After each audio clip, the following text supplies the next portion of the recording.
And we will just take one superhero which is mentioned right now in this book. And his name is Angira Rishi. And it is mentioned that the knowledge of Atharva Veda was handed over to this Angira Rishi. Now, because there was not much to speak in the small purport, but there was this name Angira Rishi. And I wanted to know more about this personality. So I myself studied it. And he's amazing. So practically, right from the first canto of Srimad Bhagavatam, where we hear about the sages coming and listening to Shukadeva Goswami, then about the various dynasties of coming from Manu and all those descriptions throughout the fourth canto, where Narad Muni is talking to Parchini Barhishat, and Narad Muni speaks about Angira Rishi there, and then in the fifth canto, the Jad Bharat is supposed to be the descendant of Angira Rishi, and his father is supposed to be descendant of Angira Rishi. And then there is the description of Shishumar dolphin, where the entire planetary systems are explained, and Angira Rishi is sitting on one of the tails of this dolphin. And then like that, you go on talking about Angira Rishi. He's there in the first canto, he's there in the third canto, he's there in the fifth canto, he's there in the sixth canto, most notably through the pastime of Rudrasur. And then he's there again in the ninth canto, describing in the story of the descendants of Amrish Maharaj. And he's there in the 10th canto, in three pastimes of Lord Krishna, Angira Rishi is there, including the most famous pastime of Vidyadhar. He was, and we'll come to that point later on also. And then, again he's there in the 11th canto, where the sages were performing tapasya in Dwarka, and where the princes in the Yadu dynasty were cursed. Again, one of the sages was the Angira Muni. And again, his appearance is there in 12th canto. And in fact, in 12th canto, wherever the reference of Brahaspati comes, they talk about him being as Angirasaha. That means the son of Angira. So everywhere. So Angira Muni is quite a powerful personality. And Srila Prabhupada goes on explaining the glories of this sage in various places.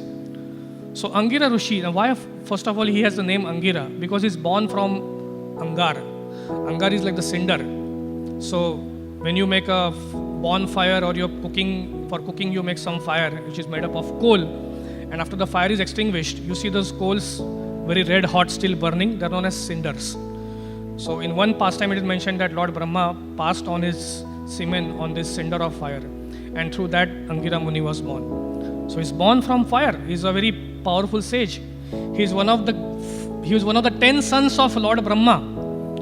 So there it mentions that how through ears Pulastya Rishi was born, through eyes Atri Rishi was born, and through the deliberation of Lord Brahma, Narad Muni was born. So these are all the 10 sons of Brahma, Lord Brahma. One of them is Angira Muni, who is born through the mouth of Lord Brahma. He's also one of the Saptarshis. We already heard about him sitting on that tail of that Shishumar dolphin in the planetary creation. So very, very powerful and great personality. He's also a Prajapati himself. Not only that, he is also supposed to be spiritual master of Lord Shiva. Because Lord Shiva is supposed to have learnt the science of devotional service from Angira Muni. And in this particular context, which Narad Muni is speaking to Prachini Barhi king, he mentions that there are authorities of Vedic scriptures. And one of them is, he says me and he gives certain names. One of them is Angira Muni. So definitely a very powerful person. But his special connection to two things makes him a very pivotal personality in the 6th canto pastime of Rudrasur. And probably this one angle you may not have noticed, so I just said that let me make a humble attempt to present that.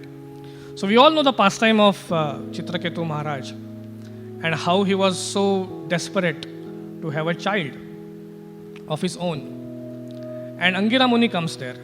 But before we understand this, we have to understand how Angira Muni's appearance in that particular pastime is just so perfect. Just like, when Srila Prabhupada appeared in the United States of America, the time was just so perfect. There was one offering which Shyamanand Prabhu gave some time back. And he mentioned this point that there was some legal rule by which a person from outside country could not enter United States for some reason or something like that. And that rule was waived off for some time. And it is just in that time Srila Prabhupada entered. right? For Indians only it was there. Oh, sorry. So that time, just that, thank you, Prabhupada. So just that time, Prabhupada entered in United States, just like an apt entry. And how was the situation in United States? The situation was that there was a counterculture going on. The frustrated children of the West were looking towards East for some solution. They were getting deceived. They were getting cheated. Today only we were hearing this lecture of Srila Prabhupada in the DT room. And sometimes we feel, why Prabhupada is speaking so heavily against yoga? And devotees don't understand. Because we need to understand that the yoga was used as a means of cheating people in the West. And Prabhupada had to take them off that cheating. You see, it's like, sometimes, you don't understand why Prabhupada is taking such an extreme, about demigod worship. Prabhupada takes an extreme step in his purport. Because these things are actually being misused. Just like, you have a paper roll.